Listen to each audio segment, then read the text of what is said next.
Selamat pagi, perkenalkan nama saya Ahmad Rudrianto, mahasiswa RPL S1 Ilmu Administrasi Negara Visipol.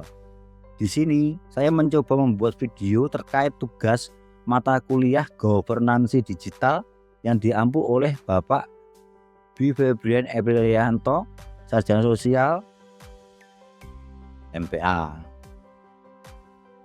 Pada video ini saya akan menjelaskan salah satu sistem layanan yang diimplementasikan di Fakultas Bahasa dan Seni Universitas Negeri Surabaya, yaitu sistem layanan FBS. Kita semua tahu bahwa administrasi kampus seringkali identik dengan proses yang panjang, manual, dan memakan waktu. Mulai dari fotokopi berkas, tanda tangan berjenjang, sampai harus datang langsung ke fakultas hanya untuk mengurus satu surat. Kalau dipikir-pikir, effortnya kadang lebih besar daripada isi suratnya sendiri. Namun, saat ini Fakultas Bahasa dan Seni Unisa yang berada di lingkungan Universitas Negeri Surabaya telah mengimplementasikan sistem layanan berbasis digital yang dapat diakses secara online. Pada menu layanan di website resmi fakultas, sistem ini dibagi berdasarkan kategori pengguna, yaitu mahasiswa, dosen, alumni, serta hotline layanan akademik. Dan ini menunjukkan bahwa sistem dirancang berdasarkan kebutuhan masing-masing pengguna atau user-based service design. Untuk mahasiswa, terdapat layanan utama yaitu CAP 24 atau sistem layanan administrasi persuratan 24 jam. Layanan ini memungkinkan mahasiswa mengajukan berbagai kebutuhan administrasi secara daring tanpa harus datang langsung ke kampus. Prosesnya cukup sederhana. Mahasiswa tinggal login ke sistem, memilih jenis surat yang dibutuhkan, mengisi data yang diminta, dan mengirimkan pengajuan.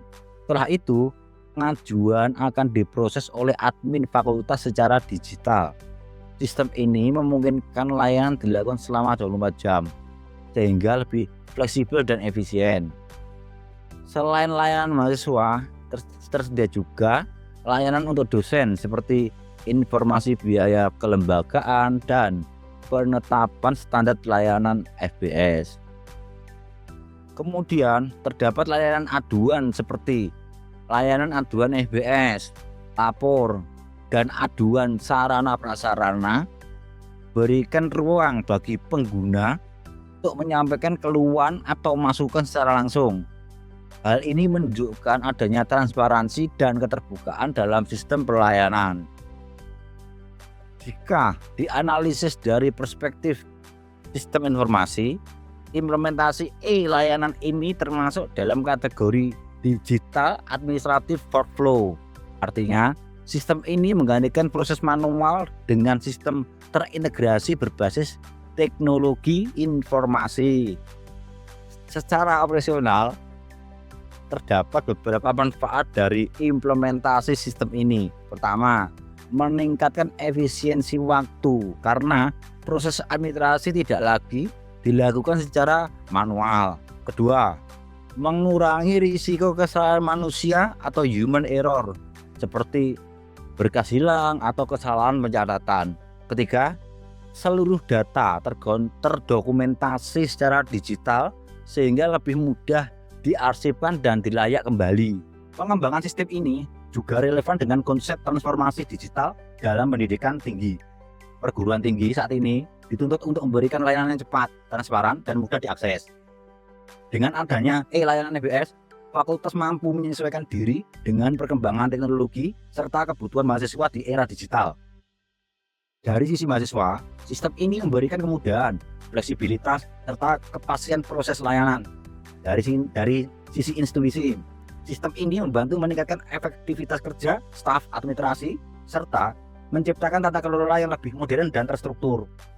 Dengan demikian, dapat disimpulkan bahwa implementasi layanan FBS merupakan langkah strategis dalam meningkatkan kualitas layanan akademik. Sistem ini tidak hanya mempermudah proses administrasi, tetapi juga mendukung efisiensi operasional dan transparansi pelayanan di lingkungan fakultas. Jadi, di era digital seperti sekarang, transformasi layanan bukan lagi sekedar pilihan, melainkan kebutuhan. Karena, jujur saja, kalau masih harus bolak-balik kampus hanya untuk satu surat, rasanya itu bukan tradisi akademik, tapi ujian melatih kesabaran. Sekian penjelasan dari saya mengenai implementasi sistem e-layanan EBS. Terima kasih.